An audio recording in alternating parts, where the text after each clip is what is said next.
1 Timotius 6 ayat 17 berkata, "Peringatkanlah kepada orang-orang kaya di dunia ini agar mereka jangan tinggi hati dan jangan berharap pada sesuatu yang tak tentu seperti kekayaan, melainkan pada Allah yang dalam kekayaannya memberikan kepada kita segala sesuatu untuk dinikmati."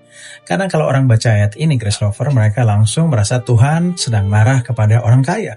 Padahal kalau kita lihat hati Tuhan di balik tulisan Paulus, ini bukan nada kecaman. Ini nada seorang ayah yang sedang menasihati anaknya supaya jangan salah menaruh harapan hidup.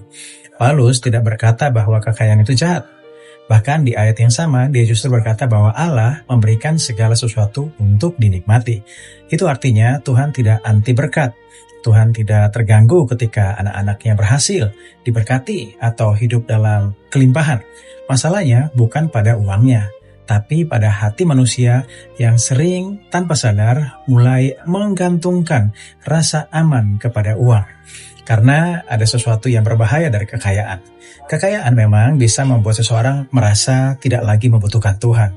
Awalnya cuma menikmati berkat, tapi perlahan hati mulai percaya bahwa uang adalah sumber keamanan. Mulai merasa tenang karena saldo, merasa kuat karena bisnis, merasa bernilai karena pencapaian. Dan tanpa sadar, posisi Tuhan di hati mulai digeser oleh rasa aman yang palsu. Itulah sebabnya Paulus berkata, jangan berharap pada sesuatu yang tak tentu seperti kekayaan. Ini bukan ancaman, ini adalah sebuah nasihat kasih. Karena Tuhan tahu semua yang ada di dunia ini bisa berubah sewaktu-waktu. Bisnis kita bisa turun, ekonomi bisa goncang, apa yang hari ini terlihat kuat bisa besok hilang, tapi ada sesuatu yang tidak pernah berubah, yaitu kesetiaan Tuhan. Indahnya Injil adalah kita tidak perlu membangun identitas dari apa yang kita miliki. Di dalam Kristus kita sudah diterima sebelum memiliki apapun.